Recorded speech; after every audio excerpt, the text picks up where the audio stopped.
So last year, I, with a bunch of my friends, was planning a trip to Ladakh. And at that time, I was daily driving my trustworthy, the Nothing Phone 1.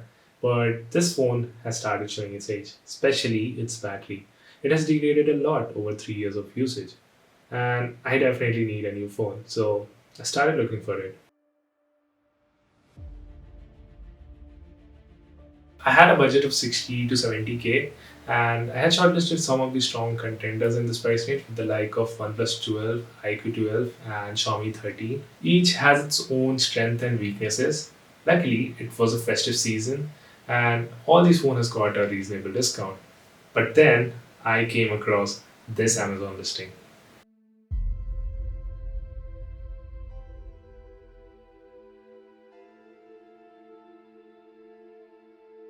This flagship from last year is listed at 50% discount from its original price. I was looking for a phone with solid camera, reliable software, and a decent battery, and this phone checks all those boxes. And it wasn't just another half-baked flagship, it was the flagship with proper top-of-the-line specs from 2023.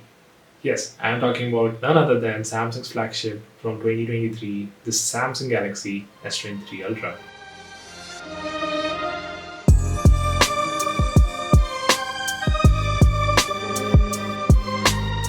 You see, one of the biggest concerns I had before getting this phone was its software, as I had an experience using the Samsung UI in the past and I am not a fan of it, especially since I consider more stock Android-like experience. But Samsung UI has evolved a lot over the years. There are a couple of things I really like about the UI, but I still have some complaints regarding the software. Currently, it's running One UI 6 based on Android 14, and the first thing I really like about the software is the customization option. So there's this app called Good Lock, which provides n number of customizations where you can change the way you look and interact with the phone. You can even change the look of the S Pen cursor. Hell, you can even change the sound of the S Pen whenever you put in or out the S Pen from the phone.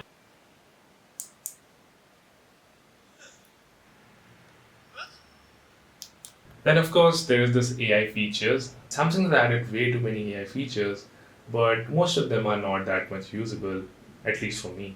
But yeah, I do use some of them occasionally, like the object eraser or the record transcript feature. Additionally, there is this call assist during phone calls where it automatically translates languages in my selected language and even take notes of it. Although I haven't got a chance to use it thoroughly, but in my brief usage, it struggles to pick up the lines what the other person is trying to say. So it's a bit of a gimmicky. Another handy feature is Samsung DeX. If you don't know, DeX transforms your smartphone into a desktop like experience whenever you connect it to an external display. I have used it often to watch YouTube videos or movies on my monitor during dinner, but beyond that, it's not something I rely on regularly. Now, although there are plenty of things to like about the Samsung's UI, but it has its own share of annoyances. First off, there are too many first party apps with the likes of Calendar, Theme Park, Shop, and a whole suite of Microsoft apps. It just crowded the interface. Plus, we have this recommended app notifications which we can't even turn off. These types of forced apps and notification behavior is what I hate about the custom skins like the Samsung UI. Apart from this, Samsung's default launcher is a bit limited. We can't even change the orientation of the app drawer. It is horizontal only, unlike most of the other modern Android skin where it is vertical.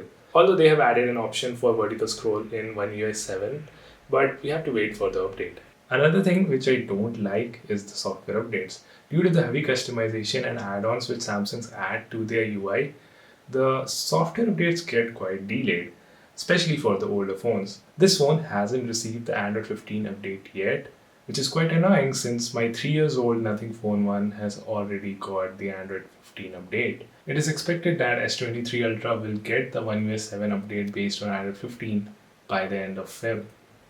Now, coming to the display, Samsung is always known for the display. And being an Ultra, this has one of the best display you can have in a smartphone. It comes with 6.9-inch Ultra HD OLED display with slight curves on both sides of the display. Over the years, Samsung's signature curve has shimmered down. In their recent launch with the S25 Ultra, they have totally flattened the display. Anyway, I'm not a big fan of the curved display, but one on the S23 Ultra is not that much curvy, especially compared to the older S phones. And it does make the display look more immersive. But you will struggle to find a good screen protector for this phone. The display comes with the Gorilla Glass Victus, which again, for peace of mind, is great. But since I'm using the phone without the protector, I can see some micro scratches like any other glass phone. Overall, the display quality is quite impressive, and the video viewing experience is pretty great too. Brightness and all are good. It is easily readable on bright sunlight. The phone has glass back and aluminum rails, and holding the phone, it does feel sturdy and premium. But the weight, well, if you have a small hands, you will have to struggle a lot using this phone. This is one of the heaviest phone I have ever used.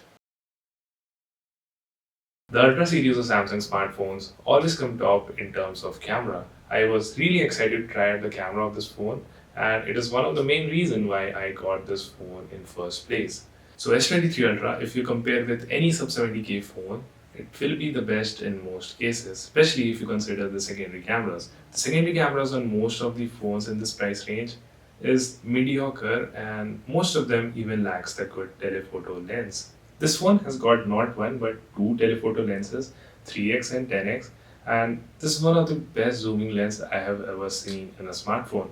The photos are sharp with good color and contrast, and with some color tweaking, it's just perfect. I have really loved the cameras in this phone. The phone also got full-fledged pro modes, so we can take some really good-looking astro photos. This one is shot at the remote place in Ladakh, and it took around 15 minutes to capture this, and with some tweaking, it's just looks so perfect.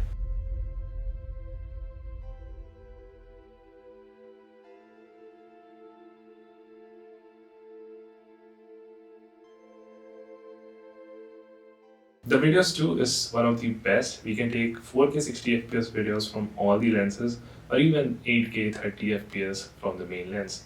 Do note this judgment of mine is coming from me after using the Nothing Phone 1 in the past.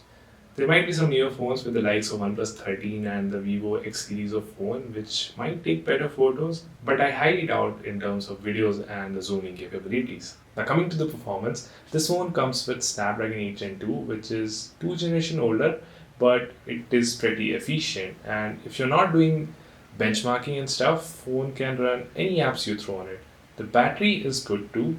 I get a day of charge with 7 to 8 hours of screen on time, which do feel great since I'm coming from Nothing Phone 1. But yeah, I miss those Redmi Note days where we used to get 9 to 10 hours of screen on time easily. The charging is pretty average. It supports 45 watt max charging, and it fills the battery in just under an hour. And well, the S Pen, I just never use it. It's there in the phone. It do come handy sometimes while shooting remote photos for something like the astro photos. Should I recommend this phone? Well, you might have heard people suggesting older flagship instead of buying the newer one. Well, they are right. You see, you can get a better phone or a better battery life at this price, but they will lack something or the other. But a flagship will be a flagship. It has all the top of the line specs from 2023. There's just one thing which is bugging me, it's the software update. This phone comes with 4 years of software support, and since it's already been 2 years since it came out, this phone is only left with 2 more years of software updates. And since S25 Ultra is already out in the market, we can expect some similar discount in the S24 Ultra. So I will prefer S25 Ultra over this one since it also supports 7 years of software updates. Also, some of these smartphones have started getting silicon carbide battery, hence the battery capacity has increased by 20 to 25% in the similar shape and size. So I look for them. But it's the overall camera experience which makes the S23 Ultra banger for 70k.